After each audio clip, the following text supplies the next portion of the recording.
Hello students, today I have come up with the next part of the chapter hydrogen sulfide from class 10 syllabus. So today we will start with the chemical properties. Hydrogen sulfide. I have told you earlier only that hydrogen sulfide is acidic in nature. So as today's topic is chemical properties.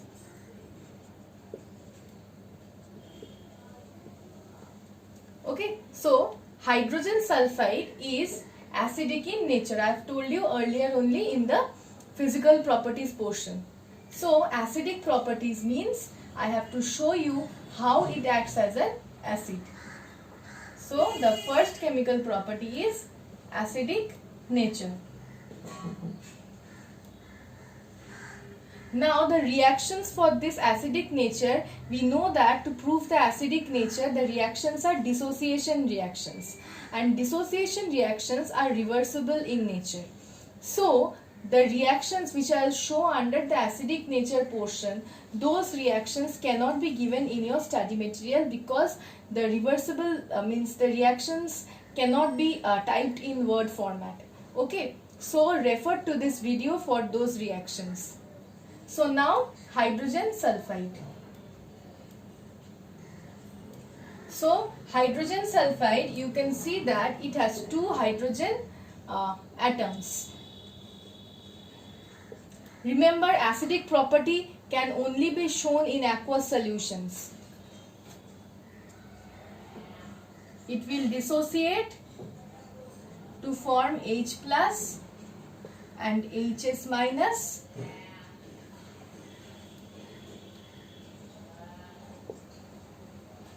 And in the second step, this is also aqueous.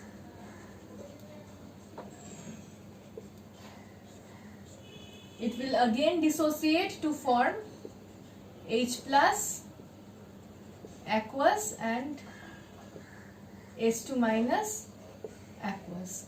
So, if I consider the overall reaction, it is H2S dissociates into 2 H plus ions and S2 minus ions. All are aqueous. AQ means aqueous. So you can see that H2S dissociates into 2 H plus ions in aqueous solution, which will show that it is a dibasic acid.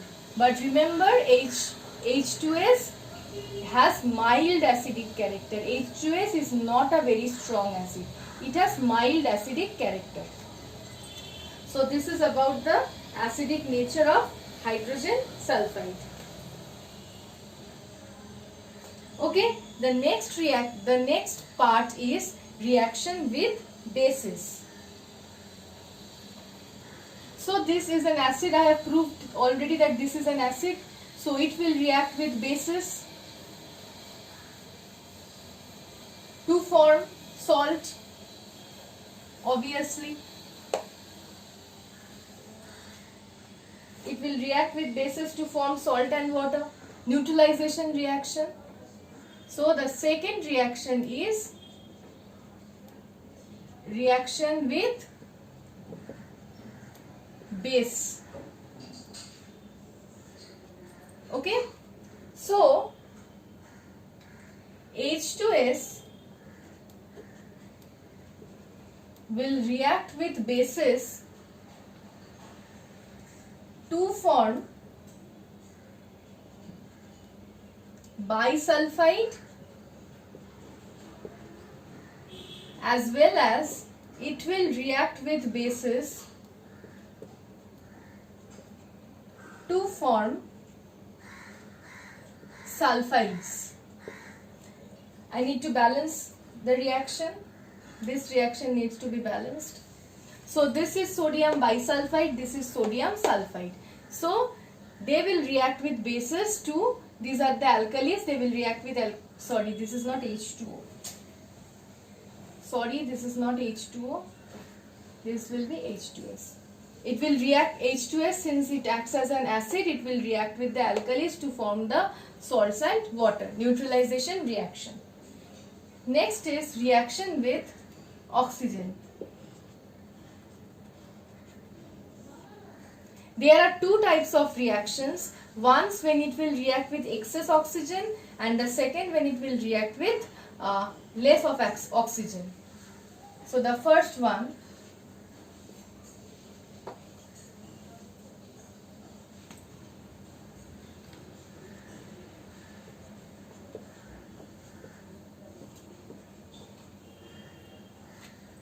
here we can write the states. All are in the gaseous state. We need to balance the reactions. Obviously, you can see that the reactions need to be balanced.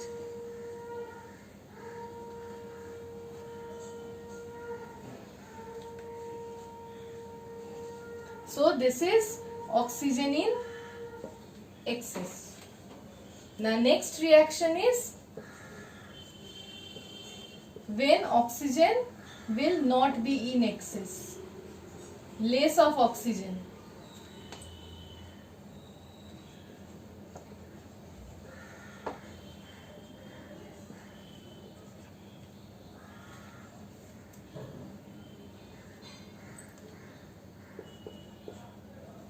This reaction also needs to be balanced.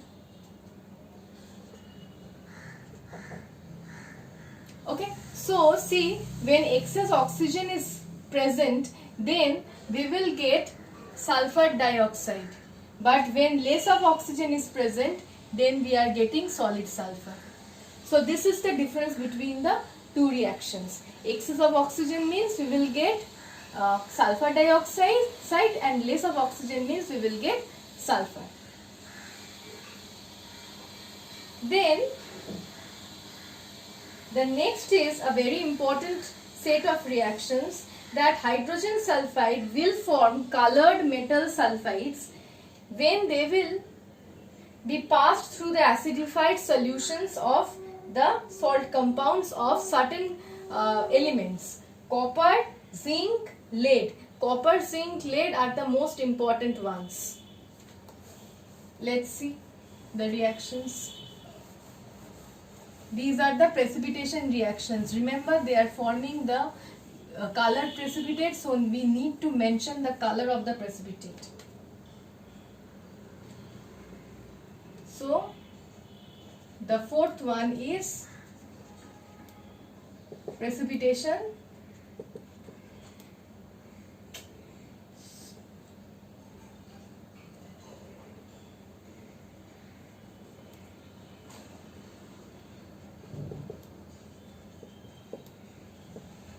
Precipitation reactions. Let's see the colored precipitates. The aqueous solution of copper sulfate will react with H2S gas to form CuS, means copper sulfide, which is a precipitate. Along with that, sulfuric acid. We know we have to mention the color. Copper sulfide is a black precipitate. Remember, these reactions are required for group analysis. Means in the practical exam, when you are given a mixture of salt, from the salts you have to find out the cations and anions. Then for finding out the anions, there is an analysis which is known as a group analysis. At that time, for detecting copper in the group analysis, H2S is passed. And if it gives a black precipitate, it means that copper is present. Not only copper, lead also. Lead also shows this type of reactions, means in the same group we are having copper, lead, all this. So when we are getting a black precipitate on the passage of hydrogen sulfide gas, then we will know that that particular group is present. So Means group analysis is there in your syllabus in class 12 when you will do the practicals. Okay, the next one is zinc sulfate. Zinc sulfate aqueous will react with H2S gas, forming zinc sulfide precipitate. Along with that, H2SO4 aqueous, white precipitate. PPT is the short form of precipitate. Next is when I am showing the reaction with lead nitrate.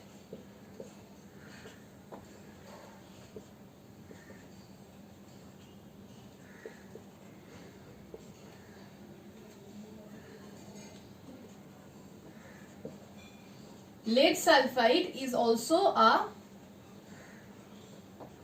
black precipitate. Nitric acid aqueous. So these are the precipitation reactions. H2S gas will be passed through the aqueous solutions of these salts, and then we are getting the sulfides, which are the precipitates. Okay, so after this, reaction with sodium nitroprusside is very important. Sodium nitroprusside's formula is a bit different. It is a complex salt.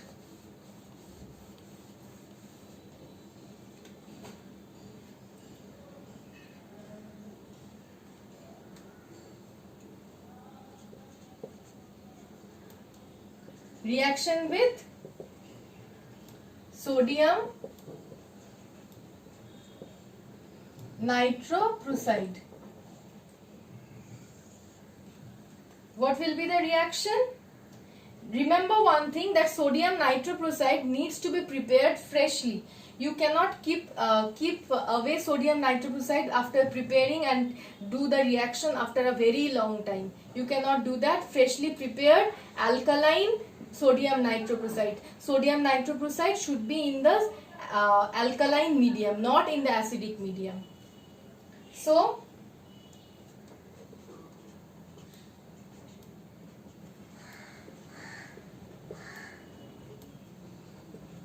this is the formula of sodium nitroprusside. This is the formula of sodium nitroprusside. It will react with H2S and the medium has to be alkaline. It is made alkaline with NaOH. After this, what we will get?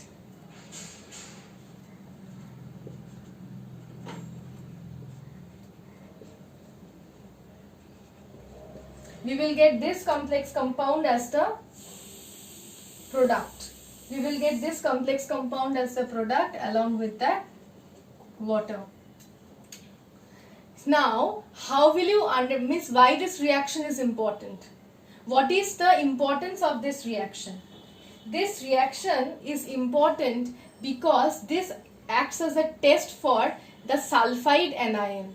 This is the sulfide anion. It acts as a test for the presence of sulfide anion. Why? Sodium nitroprusside was originally colorless. Sodium nitroprusside was originally colorless. But this alkaline sodium nitroprusside, on reacting with H2S, H2S has this sulfide anion. H2S dissociates into 2H plus and along with that this sulfide anion. So H2S has this sulfide anion.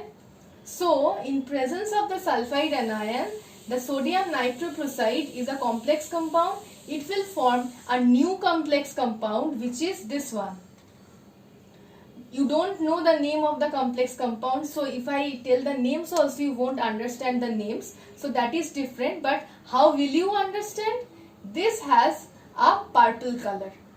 Means as soon as sulfide radical is present in sodium nitroprusside, a new compound is formed which has a purple color, but sodium nitroprusside was originally colorless. This has a dark purple color. This acts as one of the tests for hydrogen sulfide. When I will come to the tests for hydrogen sulfide, there I won't explain this second time. Here only I have explained this, and I have told you that this acts as a test for hydrogen sulfide. This one. And in the place of tests for hydrogen sulfide, there also I will show you another test with lead acetate, but this is also a very vital test. So this is the reaction with sodium nitroprusside. Okay, so in the next video I'll conclude the chapter by telling you about the reducing property of hydrogen sulfide, and then I'll come to the tests for hydrogen sulfide. This is one of the tests, and another test with lead acetate. I'll explain that in the next video. Okay, so thank you.